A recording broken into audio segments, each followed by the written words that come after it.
Gitna ng maingay ngunit masigla, tutuban. Nagsimula ang pag-usad ng tren. Maririnig ang sigaw ng mga batang nagtitinda ng mga babasahin gaya ng trobetne, taliba at liwayway. Pansin-pansin ang pagmamadali at pag-aalala ng mga pasahero. May nagpapaalala na babaan, may nagbibilhin na huwag bibitawan ang bagay dahil sa mga magnanakaw at may mga nanghihiwalay na mag-asawang nangakong susulat araw-araw. Sa wakas, tumakbo na rin ang tren. Lulan sina Dading, Tiya, Juana at Tiyo Goryo. Naiwanan sa likod ang gulo at init ng tutuban. Hay, salamat! At tayo'y nakatulak na rin kay init doon sa sitwasyon, sabi ni Tita Juana. Samantala, si Tita Goryo ay tahimik na nakadungaw at nagmamasid sa tanawin. Ang tren na yun ay mabilis, tila pintig na pusong walang alinlangan. Muling nagsalita si Tia Juana. Ang namatay ay ang tatay inong mo, pamangkin ng iyong lola. Asyang, mabait siyang tao noong siya'y nabubuhay pa. Ramdam ng lungkot si Dading para sa di nakakakilalang kamag-anak at naalala rin ang kanyang ama. Nang marinig ang pangalan nito na lumaki sa Malawig. Simulang magtanong si Dading sa kanyang tiya, ano ang anyo ng nayong iyon? Mayaman o dukha? Liblib o malapit sa bayan?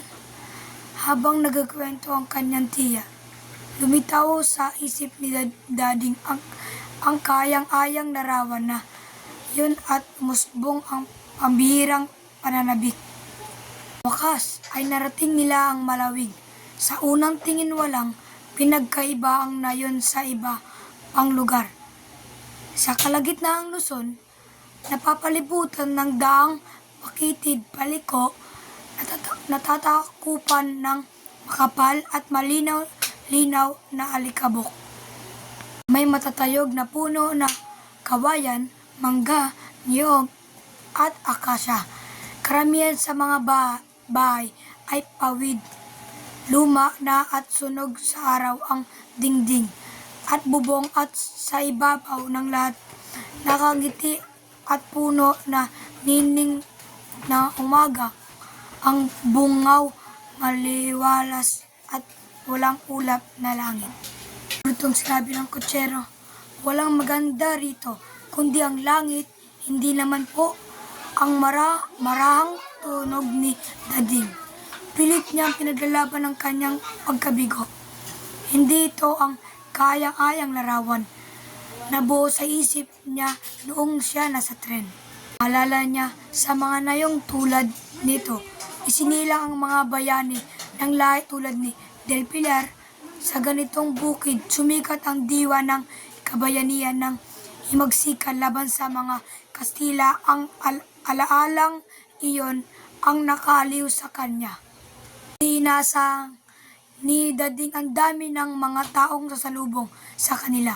Kay Rami pala niyong kamag-anak doon.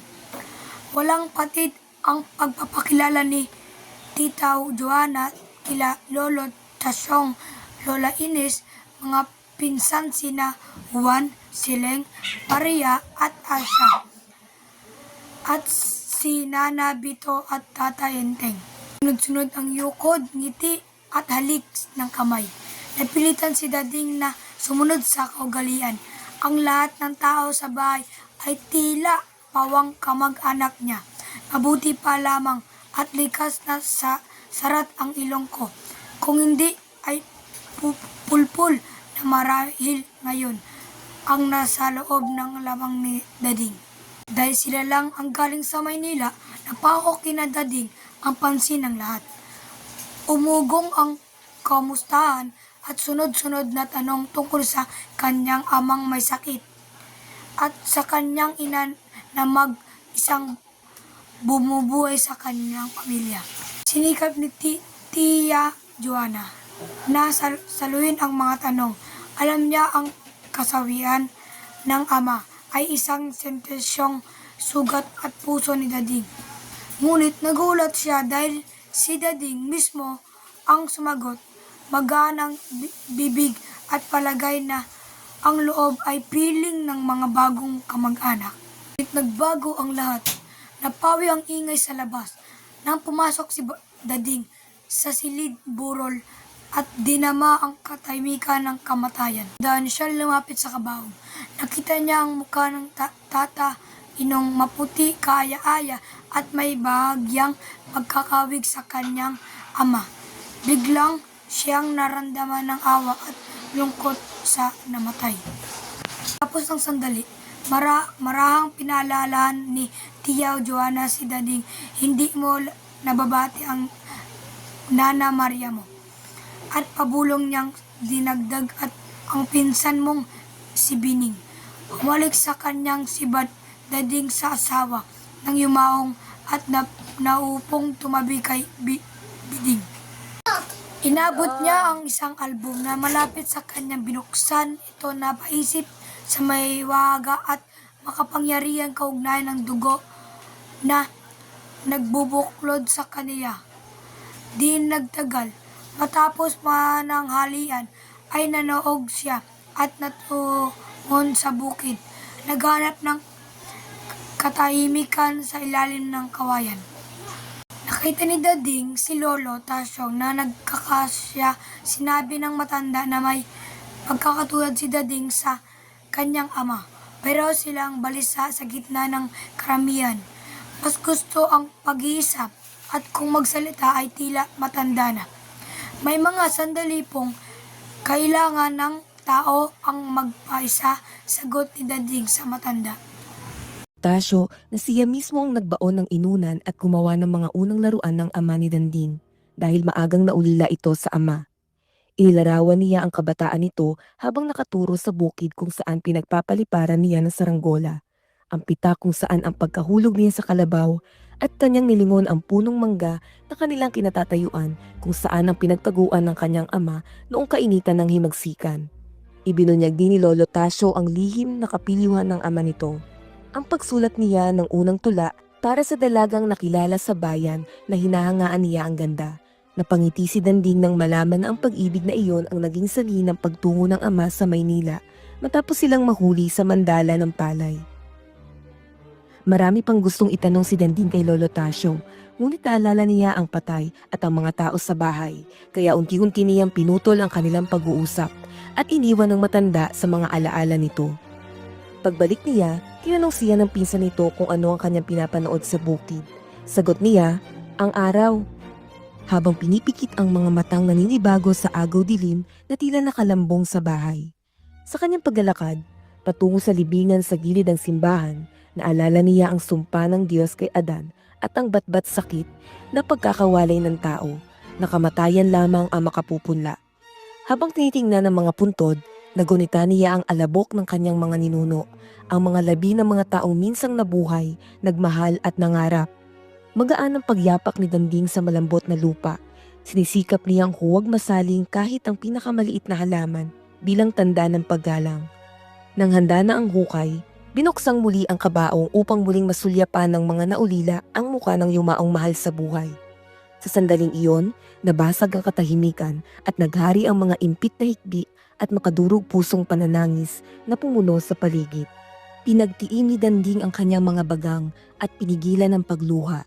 Ngunit hindi niya napigilan ang pag-agos ng luha sa kanyang mga mata. Saglit na nag-ulap ang kanyang paningin dahil sa matinding dalamhati at tila pati siya ay dumaranas ng isang uri ng kamatayan. Mabigat ang kanyang dibdib kaya dahan-dahan siyang lumayo at naunang bumalik sa bahay. Nang makita niyang may mga tao pa roon, palihim siyang nagtungo sa bukid upang mapag-isa. Lumubog na ang araw at ang abuhing kamay ng takip silim ay unti-unting bumabalot sa paligid. Tumigil siya sa tabi ng mga kawayan, pinahid ang pawis at huminga ng malalim. Sa katahimikan ng bukid, tila kamay ng isang inang humahaplos ang malamig na hangin na dumampi sa kanyang noo.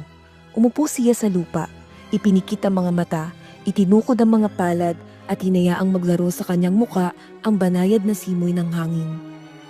Unti-unting napawi ang lumbay at pagod ni Danding habang nagpapahinga sa bukid. Sa simoy ng hangin may halimuyak ng lupa at palay, tila muling nabuhay sa kanyang alaala ang mga kwentong minsang ibinahagi ni Lolo Tasyo.